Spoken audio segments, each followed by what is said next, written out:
नाज़रीन, जिस तरह कि तुहाडे इलम दे विच कि अज दुनिया भर दे विच धरती दे नाल प्यार करन दा माहौल नूं साफ रखण दा दिन मनाया जा रहा है और असीं इस सिलसिले दे विच अपने पाकिस्तान के खूबसूरत लोगों के नाल खूबसूरत मशवरे कर रहे हैं।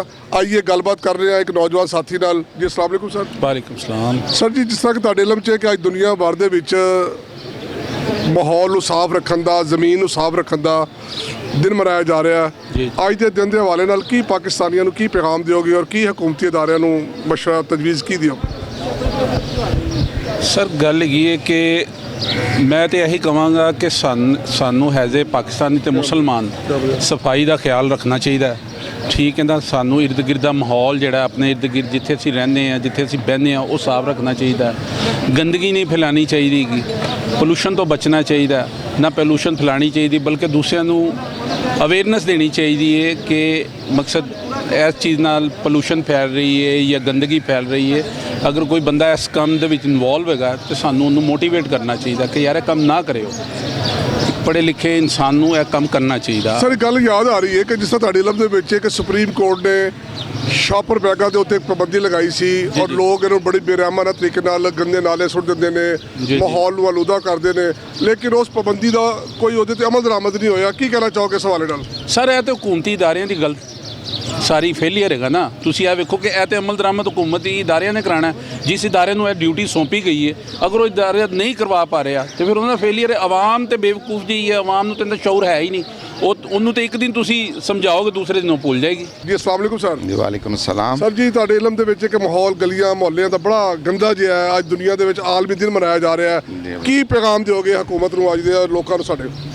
सर सबसे पहले तो ये काम जो है यूनियन की सतह पे होने चाहिए और यूनियन कौंसिल की जगह मतलब उनका एक अदारे फ़ाल होने चाहिए जो पहले से बंद कर दिए गए हैं। बल्दियाती अदारे बंद कर दिए गए हैं, यूनियन कौंसिल्स काम नहीं कर रही।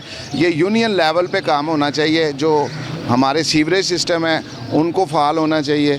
हमारे यहाँ पे जो दरख्त लगाए जाने चाहिए और यूनियन कौंसिल की सतह पे इस काम को एक्टिवेट करना चाहिए। दरख्तों के लिए हमारे सीवरेज सिस्टमों को ठीक करना चाहिए। ये जो हमारे बुनियादी सतह पे जो हुकूमत के अहलकार हैं, हमेशा किसी मुल्क की बुनियादी जो काम करने का अदारा है वो यूनियन कौंसिल होता है। तो यूनियन कौंसिल की सतह पे जब आप काम नहीं करेंगे तो ये बड़ी सतह पे नज़र नहीं आएगा। यूनियन कौंसिल गली मोहल्लों में भी काम कर सकती है, यूनियन कौंसिल पार्कों में काम कर सकती है। तो हमारे जितने भी अदारे हैं उनमें से सबसे ज़्यादा अहम जो है वो यूनियन कौंसिल की सतह पे इस काम को करना ज़रूरी है। सबसे पहले तो सीवरेज सिस्टम, नंबर 2 इसके ऊपर दरख्तों का लगाया जाना, गली मोहल्ले स्कूलों की सतह पे इस कैंपेन का चलाया जाना बहुत ज़रूरी है। इसके बगैर आप किसी भी तरह माहौलियात को बेहतरी की तरफ नहीं लेके जा सकते। अस्सलाम वालेकुम सर। वालेकुम सलाम। सर जी, तुहाडे इलम च कि दुनिया दे विच जो दिन अज मनाया जा रहा है, की कहना चाहोगे? धुआं और पॉपूलेशन को नहीं, दरख्त की कटाई हो रही है, उनके विच बहुत सारे ऐसे जो हुकूमती अदारे ने कोई उन्होंने कोई निज़ाम नहीं, कोई बेहतरी नहीं, कोई मुल्क वास्ते कोई अच्छा इंतज़ाम नहीं कर रहे। साड़ी आवाम वास्ते कोई बेहतरी, कोई सलूशन कड्ढना, कोई बेहतरी हल कड्ढना। की कहना चाहोगे अज दे दिन दे हवाले नाल? सर जी देखो ना कि ਜਿਹੜੇ ਪਿੰਡਾਂ ਥਾਵਾਂ ਦੇ ਵਿੱਚ ਮਾਹੌਲ ਨੇ, ਦੇਖੋ ਗਰਦੋ ਗੁਬਾਰ ਦੀ ਵਜ੍ਹਾ ਤੋਂ ਬਹੁਤ ਇਲਾਕਿਆਂ ਦੇ ਵਿੱਚ ਨਾ ਬਿਮਾਰੀਆਂ ਫੈਲ ਰਹੀਆਂ ਨੇ। ਔਰ ਦੂਸਰਾ ਹੈ ਕਿ ਦੇਖੋ ਕਿ ਆਪਣੇ ਮੁਲਕ ਵਾਸਤੇ ਇਹਨਾਂ ਲੋਕਾਂ ਨੂੰ ਬਿਹਤਰੀ ਕਰਨੀ ਚਾਹੀਦੀ ਹੈ। ਵਾਲੇਕੁਮ ਸਲਾਮ ਜੀ। ਸਰ ਜੀ, ਅੱਜ ਦੁਨੀਆ ਦੇ ਵਿੱਚ ਆਲਮੀ ਦਿਨ ਮਨਾਇਆ ਜਾ ਰਿਹਾ ਹੈ ਧਰਤੀ ਨੂੰ ਪਾਕ ਸਾਫ਼ ਰੱਖਣ ਦਾ, ਮਾਹੌਲ ਨੂੰ ਖੂਬਸੂਰਤ ਰੱਖਣ ਦਾ। ਸਰ ਅੱਜ ਦੇ ਦਿਨ ਦੇ ਹਵਾਲੇ ਨਾਲ ਕੀ ਕਹੋਗੇ ਸਾਡੇ ਪਾਕਿਸਤਾਨੀਆਂ ਨੂੰ? सब तो पहले तो मैं कहूँगा जी कि माशाल्लाह बहुत अच्छा कदम है।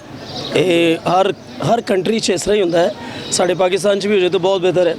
ਅਸੀਂ ਬਾਹਰ ਦੇ ਮੁਲਕਾਂ 'ਚ ਜਾਣੇ ਪਰਫਾਰਮ ਕਰਨ ਵਾਸਤੇ ਤੇ ਉੱਥੇ ਦਾ ਮਾਹੌਲ ਦੇਖੀਦਾ, এনवायरमेंट ਦੇਖੀਦਾ ਤੇ ਬੜੀ ਖੁਸ਼ੀ ਹੁੰਦੀ ਤੇ ਦਿਲ 'ਚ ਇੱਕ ਦੁਆ ਹੁੰਦੀ ਤੇ ਅੱਲਾ ਅੱਗੇ ਦੁਆ ਕਰੀਦੀ ਕਿ ਜੀ मतलब साड़ा मुल्क भी इसी तरीके ना साफ़ सुथरा होए, तरक्की करे, ट्रैफिक के निज़ाम अच्छे होन, माहौलियात के निज़ाम अच्छे होन, सेहत के निज़ाम अच्छे होन, तालीम के निज़ाम अच्छे होन।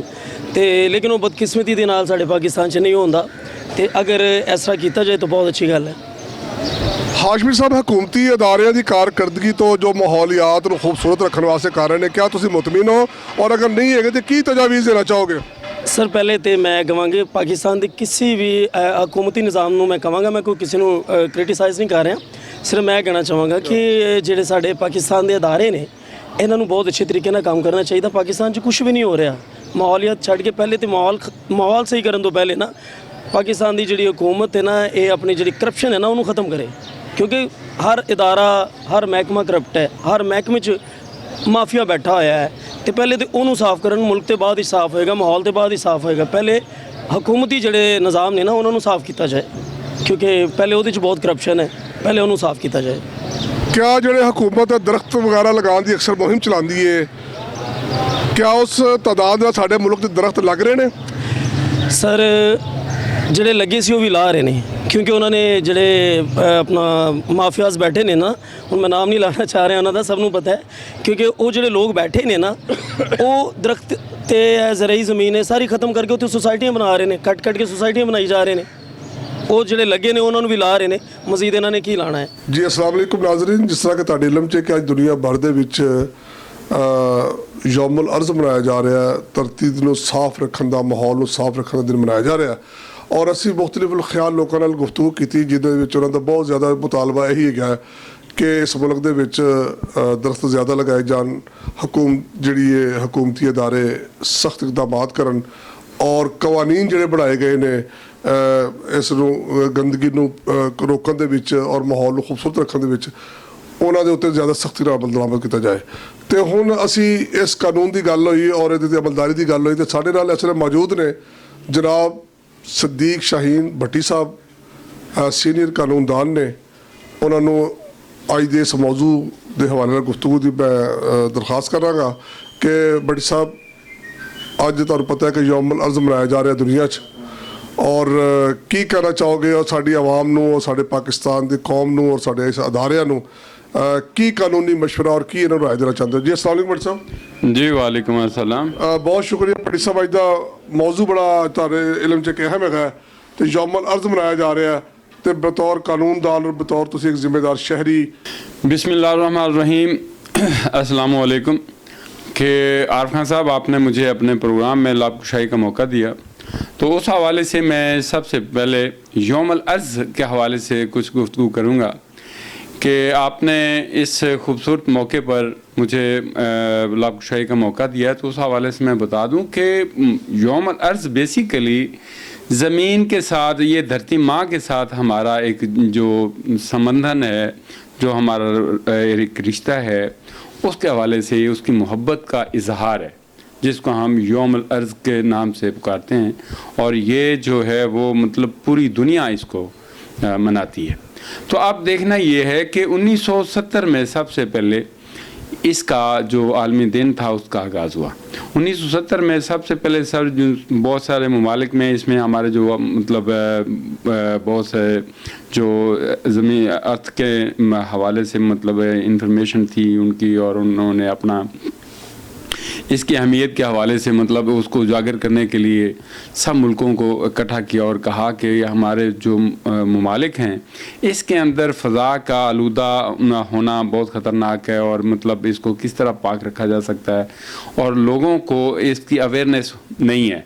तो उसके नाम से फिर ये एक नाम, ये एक जो यौमुल अर्ज़ का जो नाम दिया गया, उसको मनाने के लिए एक प्रोग्राम बनाया गया। और उसके बाद फिर ऐसा 1990 में 57 मुल्क जो हैं वो इसमें शामिल हो गए, और आज तक वो मतलब अब पूरी दुनिया में इसको मनाया जाता है। इसका मकसद क्या है? इसका मकसद सिर्फ़ और सिर्फ ये है कि हमारे इर्द गिर्द का जो माहौल है वो साफ़ सुथरा, और मतलब ज़िंदगी, जब एक माहौल आपको साफ़ सुथरा मिलता है तो फिर ज़िंदगी भी आपकी पुरलुत्फ़ होती है और आपकी लंबी उम्र होती है। अगर हम आम हालात में भी देख लें कि जब हम मतलब इस दुनिया में रहते हैं, तो अगर इर्द गिर्द का माहौल आपका साफ़ नहीं है, एक तो आपके जहान जो हैं वो भी मतलब उसी तरह ही बंद रहेंगे, और दूसरी बात यह है कि वो कोई अक्लमंदी का भी काम नहीं करेंगे। इस इशू को ख़त्म करने के लिए ये जो अहमियत इसकी यौमुल अर्ज़ की अहमियत है वो बहुत ज़्यादा है कि हम अपने इलाके में खूबसूरत माहौल पैदा करें, साफ़ सुथरा इलाका बनाएं, दरख्त लगाएं, और जनाब अपने जो जितनी भी शाहराएँ हैं, जितनी भी सड़कें हैं, जितना भी मतलब हमारा इर्द गिर्द का माहौल है, उसको ग्रीन से ग्रीन तर बना दें।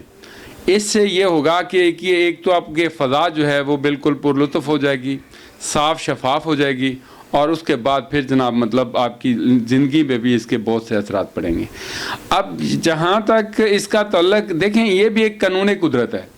زمین ایک مطلب جو جس کی ہم محبت کی بات کرتے ہیں، جس میں ہم جس کے باسی ہیں، اس کے بھی اپنے بھی کچھ حقوق ہیں جو ہم پورے نہیں کرتے۔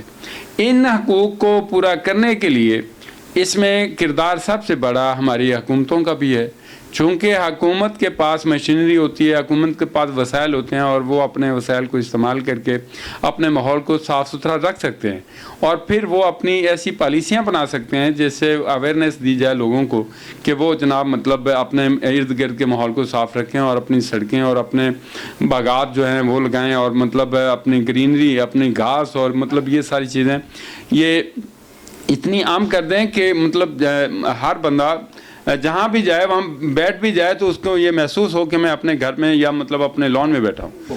تو یہ سر مطلب میری اہمیت اس جو زمین ہے اس کے ساتھ اس وقت تک یہ ہم نہیں کر سکتے جب تک اس کے ساتھ ہم اپنی محبت کا اظہار نہیں کرتے۔ تو یہ ہماری اس کے ساتھ محبت کا اظہار اس صورت میں ہی ہو سکتا ہے کہ ہم اس کے ماحول کو صاف ستھرا رکھیں، اور حکومت سے بھی یہی مطلب ہماری درخواست ہے کہ وہ اپنے وسائل کو استعمال کر کے اپنے احکامات کو منوانے کے لیے اپنا سٹرکٹ قانون بنائیں، اس پہ عمل درآمد کروائیں، اور اس ماحول کو صاف ستھرا رکھیں تاکہ ہماری زمین جو ہے وہ محبت بھرا پیغام بھی دے، اور ہم بھی اس پہ لطف اندوز ہوں، اور اس کی جو مطلب ہمارے دل کے اندر ایک مطلب ایک دھرتی ماں کا جذبہ ہے وہ اور مزید بڑھتا جائے۔ ਇਹ ਸਨ ਸੀਨੀਅਰ ਕਾਨੂੰਨਦਾਨ ਜਨਾਬ ਸਦੀਕ ਸ਼ਾਹੀਨ ਭੱਟੀ ਸਾਹਿਬ। ਮੈਂ ਪ੍ਰੋਗਰਾਮ ਨੂੰ ਖਤਮ ਕਰਨ ਤੋਂ ਪਹਿਲੇ ਚੰਦ ਗੁਜ਼ਾਰਿਸ਼ਾਂ ਦੇ ਨਾਲ ਕਿ ਆਪਣੇ ਮੁਹੱਲਿਆਂ ਨੂੰ ਸਾਫ਼ ਸੁਥਰਾ ਰੱਖਿਆ ਜਾਏ। ਯੂਨੀਅਨ ਕੌਂਸਲ ਲੈਵਲ ਦੀ ਸਤ੍ਹਾ ਦੇ ਉੱਤੇ ਹਕੂਮਤ ਨੂੰ ਇਹ ਗੁਜ਼ਾਰਿਸ਼ ਕਰਾਂਗਾ ਕਿ ਮਾਹੌਲ ਨੂੰ ਖੂਬਸੂਰਤ ਰੱਖਣ ਵਾਸਤੇ ਜ਼ਿਆਦਾ ਤੋਂ ਜ਼ਿਆਦਾ ਇਕਦਾਮਾਤ ਕੀਤੇ ਜਾਣ, ਔਰ ਜਿਹੜੀਆਂ ਸਾਡੀਆਂ ਫੈਕਟਰੀਆਂ ਧੂੰਆਂ ਵਗੈਰਾ ਛੱਡ ਰਹੀਆਂ ਨੇ ਇਹਨਾਂ ਦੇ ਉੱਤੇ ਸਖਤੀ ਦੇ ਨਾਲ ਕਾਨੂੰਨ ਤੇ ਅਮਲ ਦਰਾਮਦ ਕਰਾਇਆ ਜਾਏ, ਔਰ ਜਿਹੜਾ ਨਾ ਅਦਾਰੇ ਉਹ ਆਪਣਾ ਸਹੀ ਜਿਹੜਾ ਨਾ ਇਹਦੇ 'ਤੇ ਕਿਰਦਾਰ ਅਦਾ ਕਰਨ। ਇਸ ਦੁਆ ਦੇ ਨਾਲ ਕਿ ਇਨਸ਼ਾ ਅੱਲਾਹ ਤਾਲਾ ਸਾਡਾ ਮੁਲਕ हर आने वाले दिन ज़्यादा खूबसूरत होएगा, ज़्यादा सरसब्ज होएगा, ज़्यादा साफ़ सुथरा होएगा। अगले प्रोग्राम तक अपने मेज़बान को इजाज़त दियो। अल्लाह निगहबान।